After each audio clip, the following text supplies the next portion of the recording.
बिस्मिल्लाहिर्रहमानिर्रहीम। अस्सलाम वालेकुम स्टूडेंट्स, उम्मीद है कि आप सब खैरियत से होंगे। लास्ट मैंने वीडियो बनाई थी एक इस टॉपिक पे MA MSc के बारे, और दूसरा मैंने आपको इसमें बताया था कि ये इस भाई ने मुझसे पूछा है कि आप इस पॉइंट को अपने डिफाइन करें कि आप किस तरह से 3 घंटों में सैकड़ों और दर्जनों मौज़ूआत पर मुहित किताब को मुकम्मल करते रहें। सबसे पहला पॉइंट जो मैं रखना चाहूँगा यहाँ पे वो ये है कि एक इंसान जो मास्टर्स की डिग्री में जाता है ना, वो उस सब्जेक्ट को चूज करता है जिसमें उसका इंटरेस्ट होता है। अगर मेरा मैथमेटिक्स में इंटरेस्ट नहीं है तो क्या मैं MSc मैथमेटिक्स करूंगा, या मेरा कंप्यूटर साइंस में इंटरेस्ट नहीं है तो क्या मैं कंप्यूटर साइंस की तरफ जाऊंगा। MA या MSc मैं हमेशा वो सब्जेक्ट सिलेक्ट करूंगा जिसमें मेरा इंटरेस्ट है, या पास में मैंने अगर उससे रिलेटेड कुछ किताबें पढ़ी हैं या कुछ सब्जेक्ट्स पढ़ रखे हैं तो उसके बारे में बेसिक नॉलेज या कम अज कम इंटरमीडिएट लेवल की नॉलेज मेरे पास मौजूद है। तो बेसिक चीजों का तो पता। अब पाकिस्तान, ये जो पॉलिटिकल साइंस है, इसमें आपके कुछ पेपर्स तो ऐसे ही हैं जिसके अंदर सिर्फ और सिर्फ आपकी बातें वो हैं जो पाकिस्तान स्टडीज में, जैसे दो कौमी नजरिया और तहरीके पाकिस्तान। ये पॉलिटिकल साइंस का मोस्ट इंपॉर्टेंट टॉपिक है। फिर उसके बाद दस्तूर साजी कैसे होती है, कॉन्स्टिट्यूशन किस तरह से बनते हैं। फिर उसके बाद आपके तीनों कॉन्स्टिट्यूशन यहां पे पूछे गए। फिर उसके अलावा करारदाद मकासद क्या थी, सियासत में फौज का किरदार क्या होता है, कौन सी चीजों का नहीं पता, किसको नहीं पता। फिर उसके बाद प्रेशर ग्रुप्स कौन से होते हैं, प्रेशर ग्रुप्स अपने मकासद को हासिल करने के लिए क्या करते हैं गवर्नमेंट पे। ये अभी के बिजनेसमैन, ये आप देख लें, ये पेट्रोल महंगा होने लगता है। पेट्रोल क्या आपको लगता है कि गवर्नमेंट की वजह से महंगा होता है? गवर्नमेंट, अगर पेट्रोल सस्ता हो जाता है तो क्या होता है, ये जितने बड़े बड़े बिजनेसमैन बैठे हुए हैं जो पेट्रोल और ये डीजल का कारोबार करते हैं, ये बेचते हैं, ये फौरन स्ट्राइक कर देते हैं। लेकिन पेट्रोल अगर महंगा हो जाता है, आवाम स्ट्राइक करती है, तो उसका कुछ भी नहीं नजर आता, क्योंकि वो अवाम क्या है, एक कीड़ियों की तरह और चींटियों की तरह यहाँ पे गवर्नमेंट की नजर में, ये इस मुल्क पाकिस्तान में। लेकिन ये जो बिजनेसमैन है, ये क्या है, ये प्रेशर ग्रुप्स हैं। ठीक है, ये सारे। फिर उसके बाद कुछ स्कॉलर्स आ जाते हैं पॉलिटिकल साइंस में, उनके मुतालिक आपको स्टडी कौन कौन सी चीजों के बारे में आपको पहले नहीं पता होता। फिर इसके अलावा मुझे आप ये बताएं, दो कौमी नजरिया का किसको नहीं पता, नजरिया पाकिस्तान को किसको नहीं पता, इलामा इकबाल का क्या किरदार था, कायदे आजम का क्या किरदार था, इन चीजों का आपको किसको नहीं पता। ऑल इंडिया मुस्लिम लीग का किसको नहीं पता, मुअद्दा लखनऊ का किसको नहीं पता। सारे के सारे वही टॉपिक्स हैं पॉलिटिकल साइंस में जिन टॉपिक्स को आप ऑलरेडी पढ़ चुके हैं। सिर्फ और सिर्फ कितना आपको पता होना चाहिए, MA की लेवल पे आके आपको यह पता हो कि इसे थोड़ा सा हमने कॉम्प्रिहेंसिव आंसर देना है, और इसमें टॉपिक्स कौन कौन से कवर हो रहे हैं, कितने पॉइंट्स कवर हो रहे हैं। आपके पास तो बेसिक नॉलेज मौजूद है। सिर्फ आपने क्या करना है, आपकी बुक के, और आप जो कह रहे हैं कि सैकड़ों और दर्जनों मौजूआत पर मुहित एक एक किताब होती है। जनाब, आप किताब अगर निकालते हैं ना, या पास्ट पेपर उठा के देखें 5 साल के, उसमें आपको इंपॉर्टेंट कितने टॉपिक्स मिलेंगे, एक एक किताब के मैक्सिमम 10 टॉपिक निकलेंगे। गारंटी से कहता हूं मैक्सिमम 10 टॉपिक निकलेंगे, 10 से 12 हो जाएंगे बस। इससे ज्यादा टॉपिक्स नहीं है। जो आपने सैकड़ों टॉपिक्स कह दिए कि एक किताब के अंदर पता नहीं 100 या 150 या 200 टॉपिक होते हैं जिन पे आपने तैयारी करनी होती है। इसके अलावा इसमें कानून बैनुल अक़वाम आ जाता है। बैनुल अक़वामी कानून क्या होता है, उसके माखज़ क्या होते हैं, उसमें कौन कौन से मौज़ूआत को देखा जाता है। बल्दियाती कानून क्या होता है, तसव्वुर रियासत क्या होता है, तसव्वुर रियासत क्या चीज है, किसको नहीं पता कि तसव्वुर रियासत क्या चीज होती है। एक टेरिटरी, आपके पास डिफाइंड टेरिटरी होनी चाहिए, उसमें पॉपुलेशन होनी चाहिए, उसको रन करने के लिए गवर्नमेंट होनी चाहिए। सो हियर वी गो, आपकी एक रियासत जो है मुकम्मल हो चुकी है। ठीक है, ब्यूरोक्रेसी का किसको नहीं पता। ये पॉलिटिकल साइंस में है क्या। पॉलिटिकल साइंस में मैंने जो स्टूडेंट्स को बोला, मैंने यही कहा कि हमने पॉलिटिकल साइंस में मैंने अपना MA किया हुआ है, और स्टूडेंट्स जो मेरे पास आ रहे हैं उन स्टूडेंट्स को भी मैं कहता हूं मैं मोस्ट इंपॉर्टेंट टॉपिक्स आप लोगों को दूंगा। सिर्फ 1 महीना आप गारंटी दे दें कि आप लोग पढ़ेंगे उसे। 1 महीने बाद अगर आपका MA पॉलिटिकल साइंस ना क्लियर हो तो फिर बात है। MA इंग्लिश ठीक है, एक चीज है जिसको तैयार करने में, जिसको समझने में, जिसको पढ़ने में ऑब्वियसली टाइम चाहिए। उसमें लिटरेचर आ जाता है जिसको कभी पढ़ा ही नहीं है किसी ने। ऑप्शनल सब्जेक्ट अगर BA में किसी ने रखा भी है तो वो लिटरेचर का एक सब्जेक्ट पढ़ लेते हैं। पॉलिटिकल साइंस में या इंटरनेशनल रिलेशंस में तो ये सारी सेम चीजें हैं। सोशियोलॉजी है तो उसमें सोसाइटी के मुतालिक हर सवाल है, आप अफराद, ग्रोह, ये इन चीजों का किसको नहीं पता।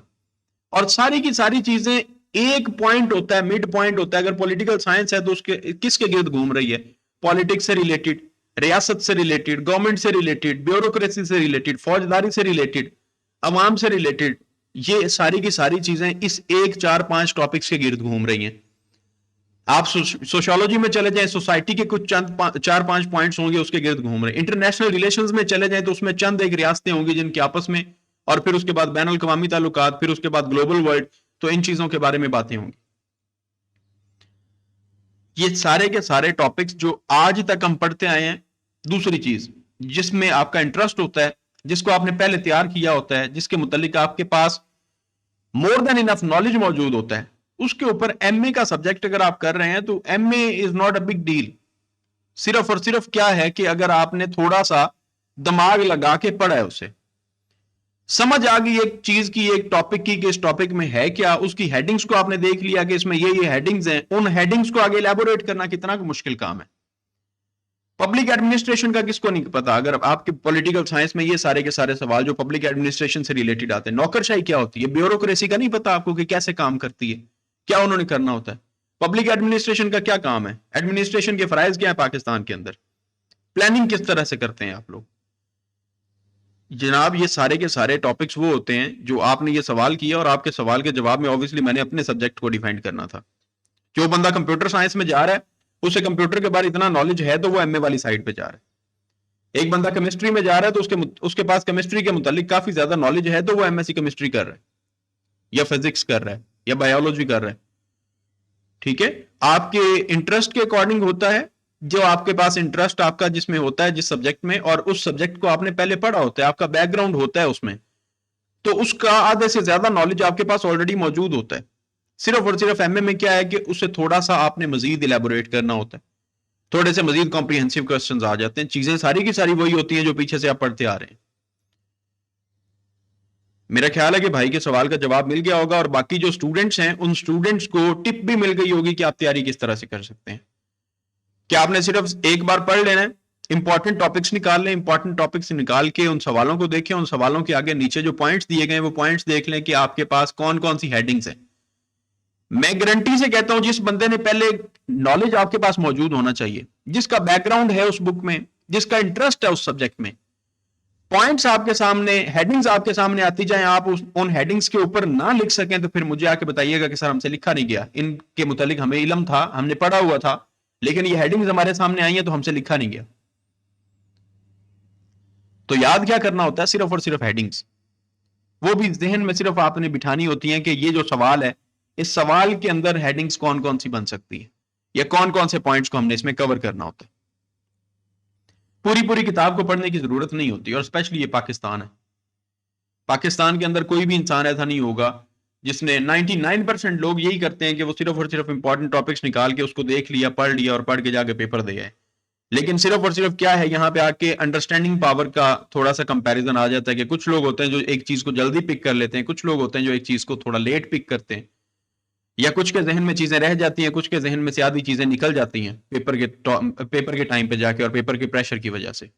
ये मैं अभी मॉर्निंग का टाइम है, 7:30-35 या 40 मिनट हुए, तो मैं वीडियो रिकॉर्ड कर रहा हूँ जो आपके कमेंट्स मैंने देखे। तो खैर अल्लाह ताला आप सबके लिए आसानियां पैदा फरमाए।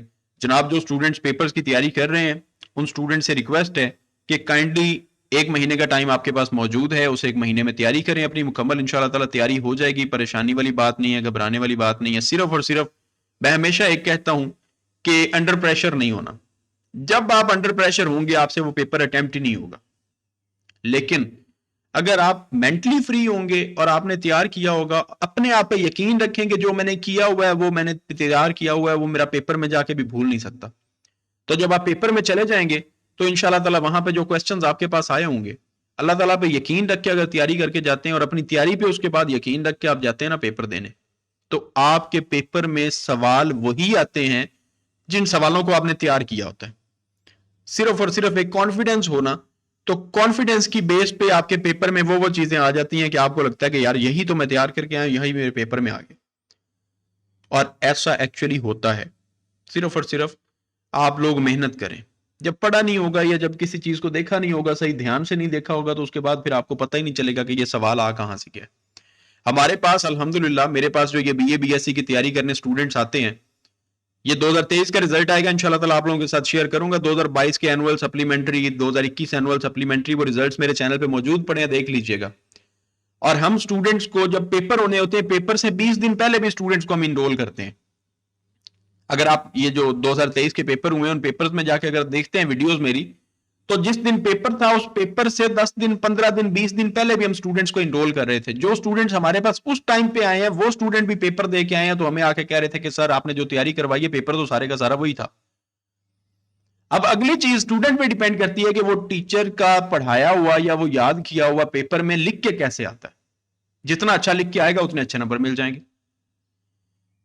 तो मेरा ख्याल है कि आपके सवाल का भी जवाब मिल गया होगा जो कमेंट आया हुआ था, और बाकी जो स्टूडेंट्स हैं उन स्टूडेंट्स को टिप भी मिल गई होगी कि आपने तैयारी किस तरह से करनी है, कैसे करनी है और कौन से सब्जेक्ट में जाना चाहिए। ये जरूरी नहीं है कि आपको अगर लगता है कि कंप्यूटर साइंस में स्कोप है तो मुझे कंप्यूटर साइंस में ही जाना है, आपको कंप्यूटर साइंस का कख ना पता हो, या आपको लगता है कि जी केमिस्ट्री में स्कोप है तो केमिस्ट्री में ही जाना है, आपको पता ही ना रिएक्शंस के बारे। तो वो सब्जेक्ट हमेशा चूज करें जिस सब्जेक्ट का आपको पहले नॉलेज है और जिस सब्जेक्ट में आपका इंटरेस्ट है। इंटरेस्ट होगा तो वो टॉपिक आपको कवर करने में टाइम भी थोड़ा लगेगा और टॉपिक पे आप दिल से और खुशी से लिख भी लेंगे।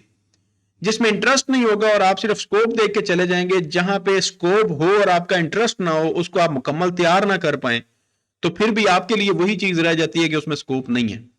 क्योंकि जब आपके पास नॉलेज नहीं होगा तो ऑब्वियसली उसके अकॉर्डिंगली आपको जॉब ही नहीं मिलेगी, स्कोप चाहे जितना मर्जी हो। स्कोप उन लोगों के लिए होता है जिनके पास डिग्री का नॉलेज होता है। दुआओं में याद रखिएगा, इस चैनल को सब्सक्राइब लाजमी कर लीजिएगा। खुदा हाफिज। और अपने कमेंट्स का इजहार लाजमी कीजिएगा। आपके जहन में कोई भी राय हो मेरी इस वीडियो से रिलेटेड, या भाईजान जो आपने कमेंट्स किए हैं दो, मोहतरम है मेरे लिए आपका कोई और कमेंट हो तो ज़रूर कीजिएगा। इंशाल्लाह ताला मैं ज़रूर उस पर वीडियो बना दूंगा। खुदा हाफिज।